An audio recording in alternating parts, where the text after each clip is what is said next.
Warning! Tube amplifiers have lethal voltages inside them.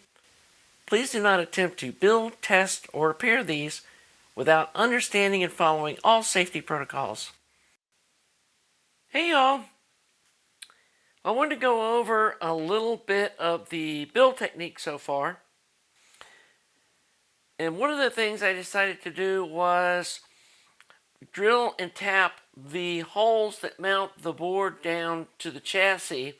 Given this is a little thicker material than the steel I usually work with, it's 3mm thick aluminum, and we haven't really gone over drilling and tapping things before. It's a little more challenging than just drilling a hole. Before, we've been using like button head screws that if the hole didn't quite line up, it was, not super critical. Well, when you drill and tap holes, the location is critical. It has to be spot on. And so, like I showed in the previous video, I wanted to put the board up here towards the front of the chassis, like here. And I know I wanted it to be 10mm from this front edge. So I measured here with my caliper, and it's 4mm from the edge of the board to this hole. So 14mm, set my caliper to that, came in, and I know I caught a lot of flack about this, but I don't care. This works really good for me. Came in and scribed, put this on one edge and scribed across, and put these two marks here where this hole is going to go. So the next thing I wanted to do was to make sure that the board was centered. So we came in like this before we populated the board and measured from each side, and it was right at 15mm, centered the board, and then I came through the hole and marked the center. So then I knew I had this parallel to this edge, and I had these two holes centered on these holes in the chassis. And like I said, there's several different ways of doing things like this, but I found that marking through the holes and then eyeballing them after you center punch them, make sure that the holes are lined up with the holes in the board and we don't make a mistake. So the next thing we did was we drilled a very tiny pilot hole, and when you're tapping something to this small a size, you want to use the correct number drill that the tap says to use. So when I was at the hardware store, I picked up a fresh tap and then picked up the correct number drill to go with it, and I was pretty sure that I had a tap holder, but I got home and I didn't have one. And so my usual fashion of using tools in a way they're not intended to be used or designed to be used, I have this tool that I use with my camera lens repair that I also am into, working on vintage cameras. And I saw that it had a hole in the center that I could put the thumb screw in. So I slid this off, put the thumb screw in the center hole, and then put the tap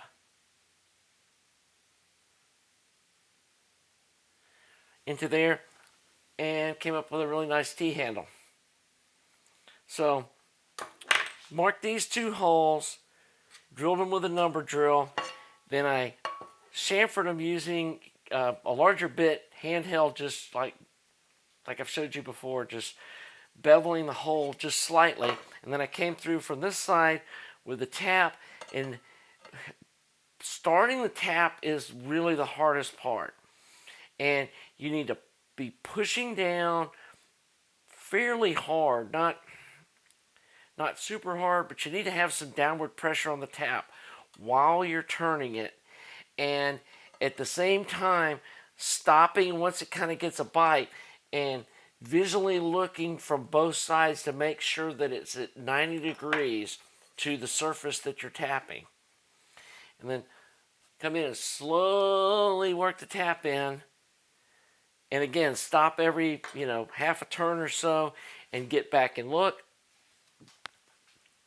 Go back and forth to kind of clear the chips out. And if it starts to bind, you're getting chips in these flutes, and you need to back it up and then go forward, and you'll feel it free up again. It also helps to put some tap oil or 3-in-1 oil or some kind of light oil on the tap when you're doing these holes, especially in aluminum. And then you go all the way through, and then I usually reach around and clean the chips off of the side that the tap has gone through, and then back it back out through the hole. So we've got these 6 holes tapped. Oh, and for the other holes,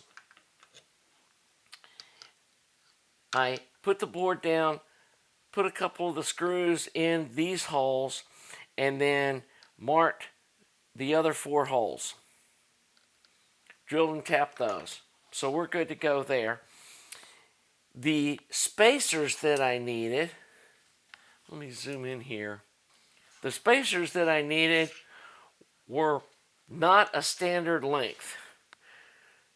And so they ended up being, I think, 675 thousandths. At least the hardware store that I went to, they had 1/2 inch and 3/4. So I got some 3/4 spacers, and then I had to file them down to the right length. And the bolts I'm using were the same. They didn't have the exact length I needed.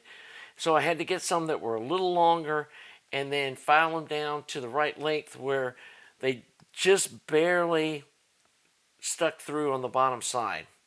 And the way I do that, again, I'm sure I'll catch flack for this too, but I'm just kind of giving up caring about that.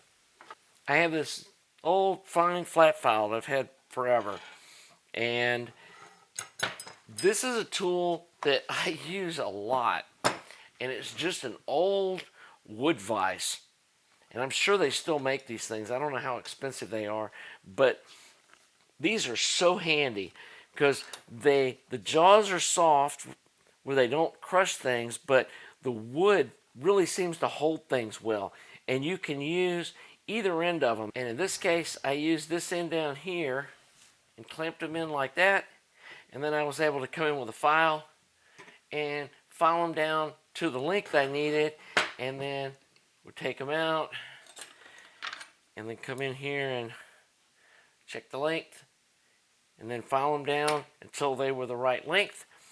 Then on the screws, I would put a nut on the screw where I wanted the length to be, and then I would put the bolt and the nut in here, and then the nut would sit right there too, and then I just came in with a file and filed them down until they were the right length. Again, these are the small enough screws where they were able to file them down pretty quickly. If you had a longer screw or a bigger screw, you might want to come in and just use a Dremel cutoff wheel. But again, these wood clamps are a really handy tool to keep on your bench, and for this small work, they can hold things for you while you're working on them and machining them to fit. So anyway, here's the point where we're going to start working on measuring things for drilling the holes in the top half of the chassis where the tubes are going to stick out. And so to start with, we want to come in here and screw down the board to the chassis. And this is the probably need to do these center holes are going to be a little, the ones that are the hardest to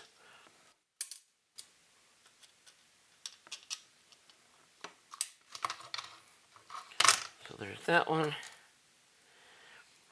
And on these bolts, I put a lock washer and a washer on them to make sure that they stay in place once we get them where we want them. So let's get my thing, and I'm probably going to edit ahead to where this board's bolted down. Okay, so now we have the board bolted down, which happily all the screws screwed right in and didn't feel like they were in too much of a bind. And so we got our holes right where we wanted, and the board looks square in the chassis. So the next thing we want to do is, because we need to mark the holes for this top piece where the tubes are going to come through. And so we know this is 10 millimeters from this front edge. So we need to measure from the center line of the tube socket to the front edge of the board, which is looks like 32 millimeters. So we know the tubes are going to be 42 millimeters from the front edge of the preamp. So we can transfer that onto this piece. So I'm going to set the case like this where I can kind of eyeball down about where the tubes are going to be, because we don't want to put marks on the chassis, and just put a little mark right there about where we think the center point of that hole is going to be. And then we'll go over here and do the same thing. And given this is going to be a fairly large hole, I mean, we know it's going to be like that big, so we're not marking up where the anodized aluminum is going to show. Just FYI too, this board comes with, and let me zoom in here and show you all this. This board comes with these cheesy, well, I think they're cheesy. Yeah, you know, if you think they're cool, go ahead and use them. But it comes with these little LEDs underneath the tubes to light them up so they glow brighter or a different color or something. Didn't use them. And I also didn't use, there's a resistor here, and there's another one that would be kind of underneath this capacitor that also is the dropping resistor for this LED, and I just didn't populate those holes. Just so I knew that I wasn't leaving something out, I put just a little dab of solder on each of them. So I go, yeah, that's I'm not missing something here. So anyway, now that we've got this bolted down, and we've got the distance from the front edge marked for the front tubes, the next measurement we need to make is from the center line of the tube socket to the edge of the chassis. And it's 54 millimeters. Now this side, it may not be perfectly the same, so you want to measure both sides. And it is slightly, very slightly different. Maybe half a millimeter, but let's go ahead and mark this side.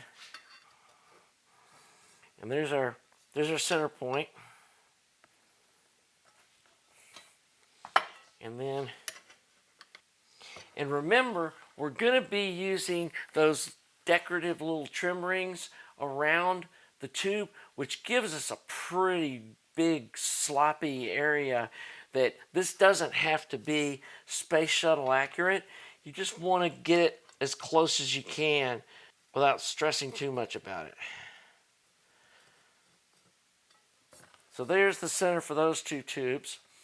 Now the next tube, and I probably should have gone ahead and marked the distance from the front edge of all of them and then come in, but I'm going to go ahead and measure each tube individually in case this board is slightly at an angle in the chassis. We get these in the right place. So we measure from the front edge to this second tube, and looks like 92 millimeters. So that would be 102 millimeters. Let me just kind of hold this back up, see if that looks reasonable. Yep. So then we come in here Mark that.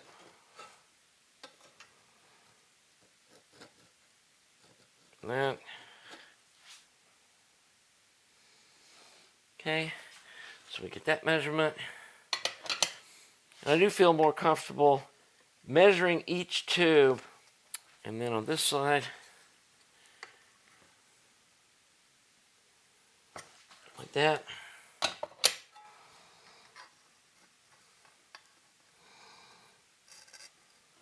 And there's our little crosses. And just for fun, let's see how straight this is in the chassis. Oh yeah, it's real close. Yep, dead on. Okay, so the next thing we need to do is we need to drill these 4 holes. And we need to, let me get my little center punch.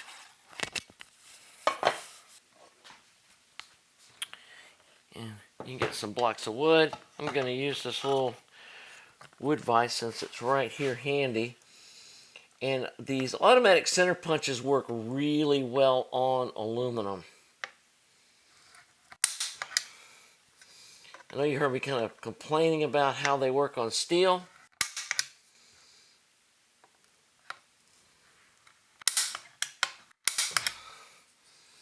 I usually give it 2 snaps just to make sure. That one's off just a little bit. If you get it off a little bit, you can angle the center punch and kind of push the little divot in the right direction.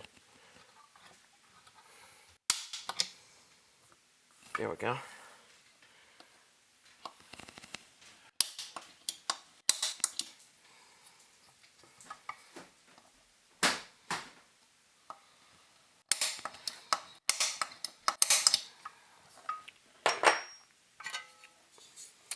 And there we go. We got all of our holes marked. We need to get our drill and come in and drill our pilot hole. I know I've shown this in other videos, but this is my set of drills. If you're going to be doing much of this work, go ahead and invest in a nice set of drill bits.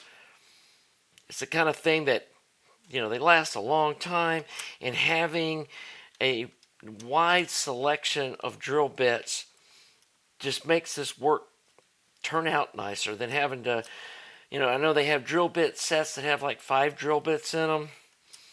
You end up having to compromise, or, you know, the holes, you can't get them the right size.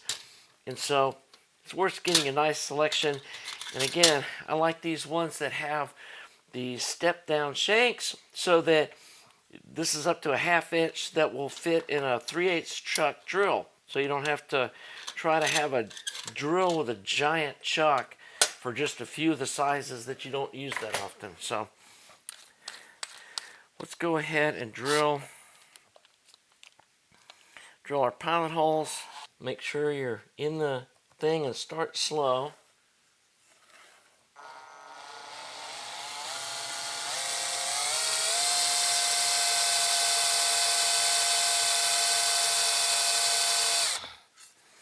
I probably should have a piece of wood behind this. Let me get that real quick. Try to keep a little stack of wood blocks around when I'm working on stuff like this. You don't want to be pushing down hard on this with this C shape that might bend the middle end, and that is not what we want to happen.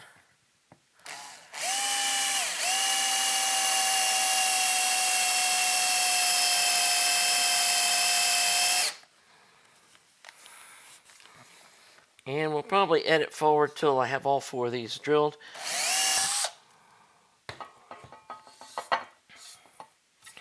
Okay, like I said, I'm going to try something different than what I normally do and use a step drill. Normally I use a punch, but I've had several comments that, hey, you can use a step drill for that. So let's give this a shot and hope we don't do something bad here.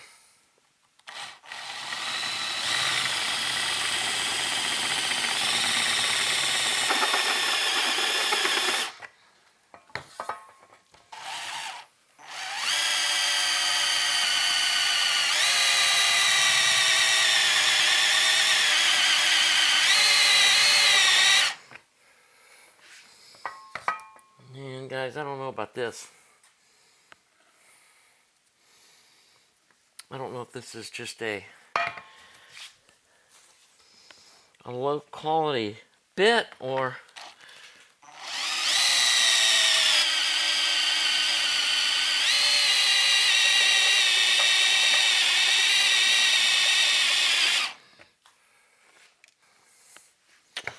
yeah, I don't know about this.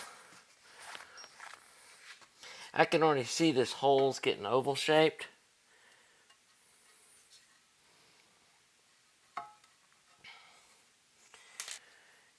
And this bit's already like showing wear.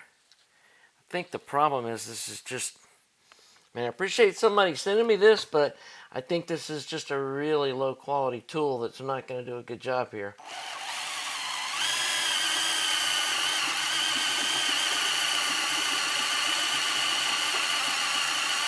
Yeah, it's not even making chips. Yeah, we're bailing on this. Again, thanks for somebody sending it to me, but let me show you what's already happening to this bit. And this is aluminum. I mean, I'm sure if you had a high quality step drill, this would work fine, but we're just getting through this part. And you can see the front edge of this bit is already just rounded off and it's not cutting anymore. So I don't know what material this thing's made out of, but this aluminum, which is very soft aluminum, seems to be harder than that step drill is. Just another example of China's really good at making things that look like real stuff, but then when you go to use them, it's not real.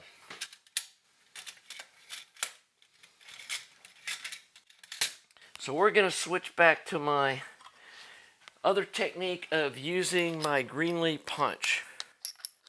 And I know this is some thicker material, but it is pretty soft aluminum, and I don't think it's going to have any problem punching holes in this stuff. Look how easy that drilled through compared to that step drill. I am going to revisit the step drill, but for now, we're going to go back to using a Greenlee punch. And like I was showing you, hopefully it was on camera, that step drill just didn't work. And I'm sure that a higher quality step drill would work great, but that made in China one just wasn't going to get the job done. So we're going to go back to using our friend, the Greenlee punch. Even though this is some thicker material, given that it's aluminum, I don't think it's going to be a problem to pull this punch through it. And just to make sure that I don't mar up the top surface, I'm going to put the punch on the front, on the outside, and put the die on the inside. And let's hope this works like I'm expecting.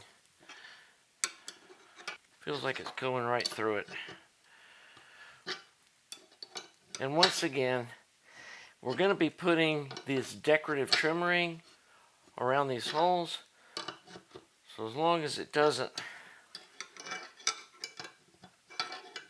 distort up the top of the chassis, this should work just fine. And this is the fun of y'all watching me do this, because y'all aren't risking anything. I think I heard one pop.